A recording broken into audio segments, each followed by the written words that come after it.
back to another episode of the Dare Show podcast. Here we have, wait, let me delete some of this other stuff. What I'm going to talk about, first, let me talk about Patti LaBelle. Patti LaBelle was on The Wonder Years um, last week, I think it was. Um, I don't like timepieces.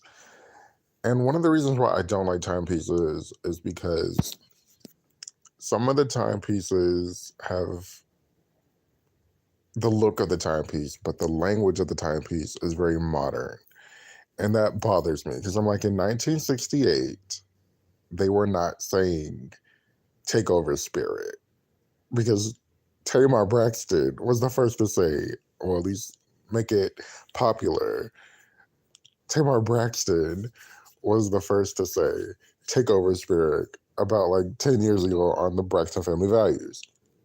So I'm just like, I don't understand why we have to um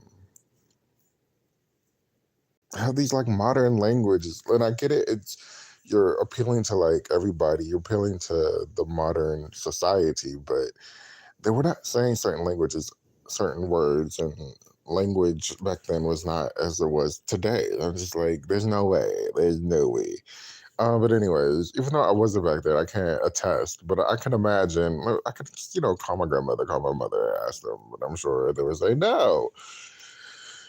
But anyway, also I don't really like time pieces because nobody wants to like go back into like the civil rights and the slavery moments. Like let's not do that anymore. But anyways, the Wonder Years. I found it boring the first season. That's why I had it playing on Hulu when I had Hulu or whatever I was watching it on. I had it and it was playing. It was just like, okay, this isn't that interesting. But this episode with Patti LaBelle in it was absolutely phenomenal. It was like a churchy episode. It first really talked about how women were not allowed in the women were not allowed in the pulpit. So I know they were not saying take over spirit back then. Um, but women were not allowed in the pulpit, and so they definitely were running other parts of the church and other parts of everything else in the world and yada yada yada. Somebody made a comment underneath. I put made a short of a clip that I got from Instagram, somebody's Instagram. I forgot to. I wasn't able to name the person in the title, but it's from Instagram, and somebody had like commented and said she did great, and it was very like reminiscent of Maddie Moss Clark. And I'm like, yeah, okay. I didn't understand what they were talking about until I watched it. I was like, okay, yeah, women running, Maddie Moss Clark ran the Church of God in Christ choir or whatever it was, the music department for many, many years. And so they were like, this character was the character that played was very reminiscent of, or I guess probably like inspired by Maddie Muscard. Patty did a phenomenal job. Patty is naturally funny. Give her some like really great lyrics, and she's like, give her some really great lyrics, and I mean not lyrics, a really great script where like really the great jokes, and it's like, yeah, this works. She delivers it really really well. The only thing I was like, I wish she gave a little bit more body language. Maybe something happened. I know she said she had twisted her foot. I'm not sure if this was around the same time, but it was really like one. She was like behind the podium most of the time, and I was just like, I wish we would have got a little bit more action. But it was funny. She was funny. The whole episode was funny from the kid wishing something would happen. So the lady ended up dying in church. That's not funny because I don't like laughing at that kind of stuff. But the lady ended up dying, and haunting him, and Patty going back and forth with Lillian, who has an incredible voice. I don't know if the Lillian is a singer. I'm going to look that up really quick. But I don't know if Lillian is a singer, but her voice is incredible. Lillian singing, going back and forth with Sister Henderson and the different other choir members. Like, it was a really great episode. Somebody said hopefully she does get nominated for an Emmy. Maybe the episode gets nominated for an Emmy because Patty, I think this was Patty's best acting role ever. I'm trying to think like her other TV roles. I know she did horror stories. Um, the thing on Star. Oh, I think Greenleaf was a pretty good one. But you know what? I have to say, sometimes Patty. I'm trying to figure it out because I'm thinking like Patty. Normally, when Patty's acting, is I feel like it's a lot of Patty and it's like kind of a little bit of acting. But for some reason, this role, I really saw an actress. I saw a character, and not like Patty being like the gangster woman, gangster mother on Star, or the church lady on Greenleaf. Like there's like a little flair, even like on a different world. I feel like there's a Patti LaBelle flair that comes through her acting. But I feel like this role was different. And she really, I don't know what it was. It was just something about it that was really, really great. And the reception online was really, really fun. People seem to really like the episode. I don't know if people are watching watching this show. Because I'm like, the hashtag was kind of bland on Twitter. So I'm just like, I don't know. But shout out to Patti LaBelle. Shout out to Zuri. Shout out to the Wonder Years. Oh, what's his name? Lee Daniels. He's the EP on the show. So I think, yeah, I'm definitely sure he had a hand in getting her on there. I know they have a great relationship. So I'm just like, yeah, shout out to Patti LaBelle on the Wonder Years. Please go watch the episode. I was like I was gonna talk about it, but I'm like, let me go watch the episode. It's like a 30-minute show. Really quick, really fun. It was a really, really great episode. Definitely. I don't know if I want to watch the One Years continuously. Even like her husband on the show was funny. Like it was a really good episode. She did really, really great. Really kudos and congratulations to Patti LaBelle on this episode of the One Years. When I first saw it, I was like, okay, we're gonna get a while. It's gonna be a while. I think it's like the fifth or fourth episode. So like it's gonna be a while before we actually see the her role on it. I wouldn't mind. I actually literally wouldn't mind a continuous role on this show because the character, like I said, she played this character so well and it was so good. Or maybe it's just this one character moment that they needed for the episode for the series. But um congratulations to Patty. That was really, really great. Okay, so Tina Lawson. So this robbery with Miss Tina is crazy, you guys. This is her second robbery this year in the last like 6 months. I think something else happened in like March or April. And I'm just like, oh my God, I hope she's okay. But I think she was in like Europe or something. When that one happened. This next one, the details of this robbery. Now, one thing I wasn't sure if Miss Tina was still married because I'm like, we don't ever, she doesn't post Richard anymore and he doesn't really post her a lot. And I'm like, are they still together? But she said they're still together. But they were saying that this robbery, I believe maybe it was jewelry or the contents were in the case that equal to $1 million. I mean, in the safe. And the safe were stolen.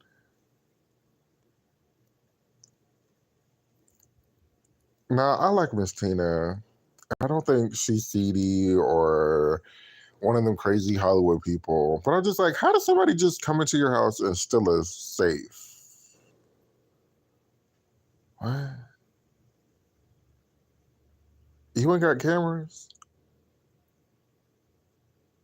Yeah, something going on. Because I'm like, there's no way Miss Tina, Beyonce's mother, does not have cameras in her house or around her house. Like, you have to know who did it. And look, okay. Here we go. The thing is, she was out of town. She's out of town when this stuff is happening. She's over in Europe. I think it was no. She was in New York for the 4th of July. So I'm just like, or probably during the wedding. So I'm just like, oh yeah, congratulations to Jay-Z's mom. She got married to her, I guess, longtime partner. I didn't even know this. Her longtime partner, um, last week, a week ago, I think it was. So congratulations. We love that. It's so cute and so fun. It's so nice. Um, yeah, it's really, really great. Um, and then all we saw Air G, Beyonce. Oh wait, let's talk about Beyonce. Right? Okay, wait, hold on. Let me let me slow down. We saw Angie Blue and Beyonce and Miss Tina walking to the wedding. That was so cute. That was so cute. To be the rich white women, I mean black women, I really meant black. I didn't mean to say white. But to be the rich black women and just be absolutely fabulous and dress up and live this incredible living life. And then like Blue, the thing about Blue is, oh my gosh, like 10 years, 12 years, how old she is, has gone by so fast. But anyways, let me stay on track with Miss Tina. So the thing is, like, all these robberies are happening when she's out of town. I think they said an assistant or a friend or somebody went by her house and they ended up finding out that somebody stole the safe. It's kind of not making sense, but it is making sense if you think about it. But I'm not gonna go there because I like Miss Tina. I'm not gonna go there because I don't know. And like I said, they don't seem like seedy people like that. So like insurance fraud and shit like that. Um, Revelations. Okay, so the thing that I really appreciate about Miss Tina and Matthew Knowles, as messy as he can be, they definitely are able to tell their lives and tell their experiences, um, and show a different side of the Black culture at a time where things seem to be getting better-ish. Like my family, I don't think we have any stories like Miss Tina and Matthew, even though my parents and my parents and grandmother, they're all the kind of like in the same age range. Okay, so Matthew, his thing was, he was like one of the first in Alabama, one of the first students to be in an interracial school, and you're just like, wait, what? Because you're like, he's so young, like they're like 70 at the greatest, at the most, they're like 70, and so it's just like to think like when Beyonce was like 19 and they were like 40, to think like, oh, they were the first. He was the first in his school in Alabama to be in an interracial school. It's crazy. Not interracial, integrated school. And then Miss Tina, she did this interview, and one thing I noticed, somebody else had like talked about it. One thing I had noticed about Miss Tina was the name. We all know Beyonce is her maiden name, and it's a family name, and which is really cool and absolutely like destiny that this lady became, this weird name is now like this global superstar name. Well, not weird name, but like I think like back then, I think she was like, we had this weird name and nobody knew how to pronounce it. that type thing. I'm not calling it weird. Um, but like this, Tina in her life having this weird name. What am I trying to say? I totally like kind of went blank. Okay. So I saw recently, a couple months ago, I saw a picture of Beyonce at a family funeral, and the guy's name, I think it was Larry, Beyonce, somebody Beyonce, and it spelled her name. It spelled like her name, and I was just like confused because I'm like, I know there's Beyince, which is Angie's last name, and I thought that's how they all were spelled, but his name was spelled like this, and I was just like, I don't understand. So last week, yeah, no, I think it's like last week, I saw somebody had posted a clip, which is so interesting. Somebody posted a clip and was like, um, well, of Miss Tina talking, and Miss Tina was saying that nurses didn't really give a F back in the day about spelling. You were even lucky to even get a birth certificate if you were Black. So it was, everything was spelled differently, and I'm just like, oh, okay, yeah, I forgot about little nasty things that people did back then that happened. Which is mind blowing. Like, you were even lucky to get a birth certificate. You were lucky to get your name spelt right. Uh, I remember like Oprah talking about her name was supposed to be Oprah or something, and the nurse named her Oprah, spelled it Oprah, or spelled it wrong or something. I don't know. So it was just like the care for the Black people were like poor back then. Um, so I was just like, oh, okay, that makes sense about the name, because I was very confused. I was like, what is going on here? Because I no, because I thought, I always heard Miss Tina changing the spelling of her name. I didn't know that was one of the spellings that they had used. Then, okay, the spelling of the name. Okay, then Miss Tina talks about her infamous story, which is so crazy, about not crazy, but very interesting, about how her mother and her father bartered for they were poor, they grew up poor, and her mother and father bartered the Catholic school.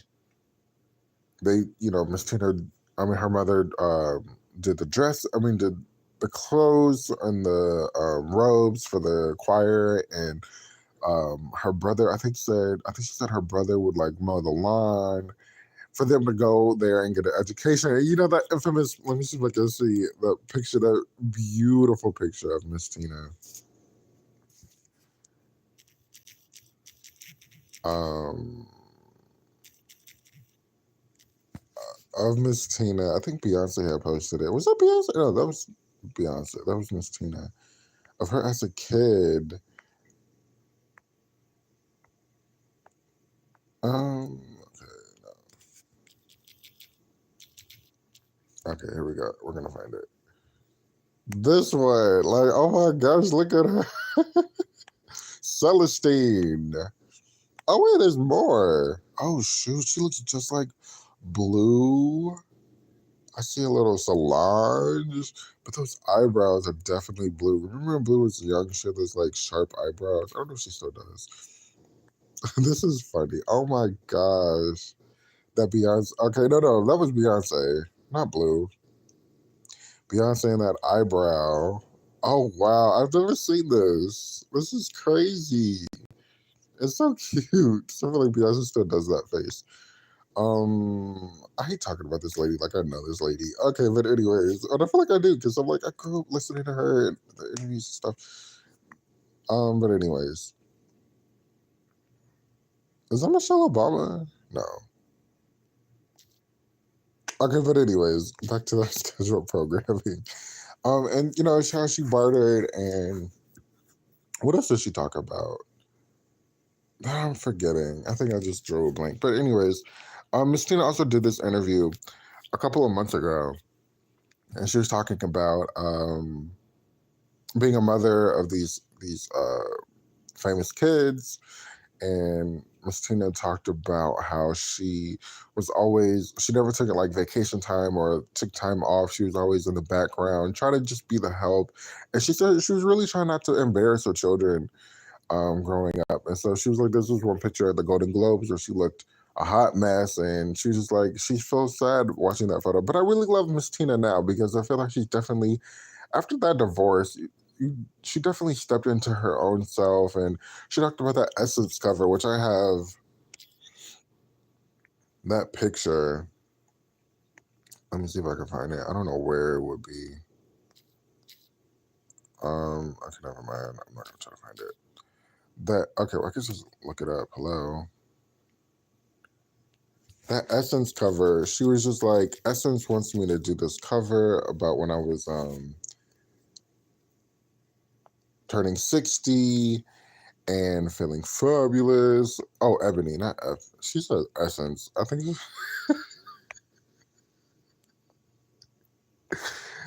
I think she meant Ebony, but I think she said Essence in the thingy. That cover and that picture was absolutely incredible. Let me tell you, I have this one photo because it is so flaming hot. I can't delete it. This one's hot. Look at Miss Tina. I adore this photo right here. She looks incredible. But she was just like, you know what's funny? It's definitely giving Beyonce heat. But she was just like, I I called the girls up and I was just like, I want to do this. They want me to do this cover. How do you guys feel about it? And Beyonce, she was like, Beyonce's very private, and she just didn't want me to look thirsty. And she just wants me to be a mother. And then she was like, Solange, the total opposite. Solange was like, do it. I'm supporting you 100,000%. And this whole thing, very funny and very cute. 2015, very cute story, but she also said something else. Oh, Instagram. They were like kind of mortified when she joined Instagram. And it was very shocking. I didn't really know it was that serious to them about her joining Instagram. And she was just like, you guys need to relax. I know what I'm doing. I'm not gonna go too crazy. And you know what the thing is about Miss Tina? Miss Tina, oh, she was saying how the nuns and the staff at her Catholic school would try to like bring her spirit down and try to, because they were like, if you only knew why you were here, which is like really, just poor treatment again of Black people. If you only knew why you were here, you would. And she was like, she didn't know why she was there, and she didn't know. She really didn't understand it. We're poor, but why are you sending us to private school?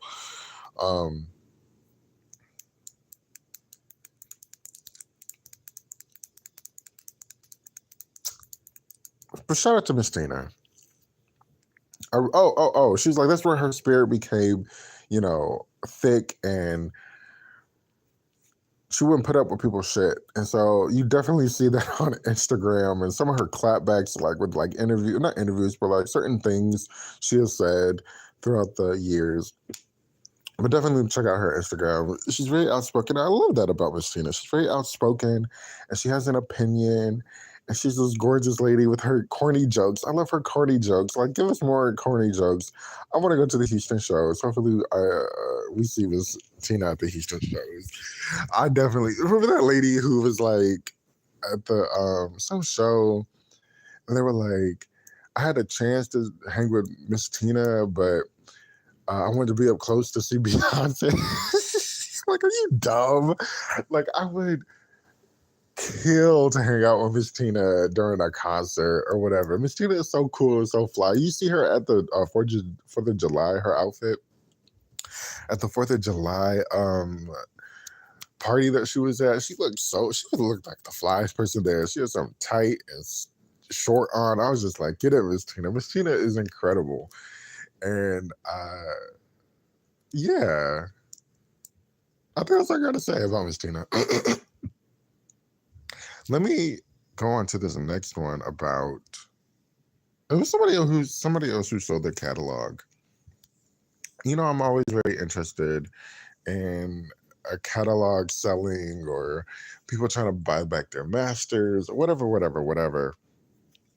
And Nelly just sold 50% of his, which is good. He didn't sell all of it. He sold 50% of his catalog to this firm.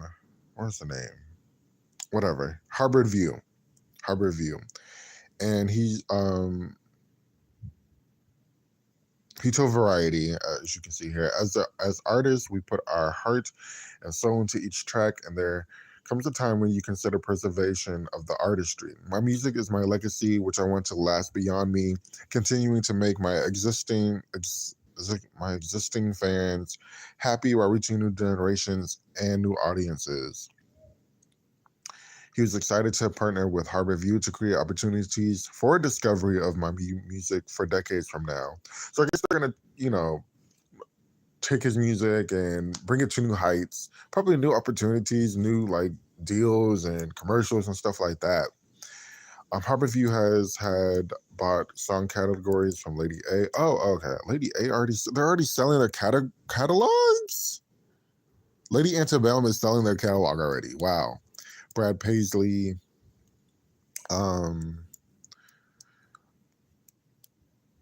So this is really great. I get kind of confused when people sell their catalogs because I'm just like, but this one is like they have plans with it. They're just not, selling it for money. That's what I think. I'm like, okay, you're just selling it for money. Why would you kind of? But I guess that's what you do in music. You just sell it, just like with like fashion lines and stuff. You just sell it once it gets to a bigger place. Like, child, Twitter, Elon Muskie bought Twitter. I can't believe homeboy left us for dead over here with Elon Muskie. Like that Twitter thing really stuck me for a couple of days because I was like, what the? That was a week ago. I was like, what the fuck is going on? Like, I love Twitter. I've been on Twitter for since 2009 or something like that. I love Twitter, the explicit part of Twitter, the funny part of Twitter, the black part of Twitter. I'm a Twitter hoe, right? And so for me to not be able to scroll endlessly through Twitter put a pause on my life. And I was just like, what is going on? That's all I got to say about the Dead Show podcast. Thank you for listening. Let me know what you thought about whatever happened. Leave a comment below. I appreciate everybody for listening. And on that note, I'll see you.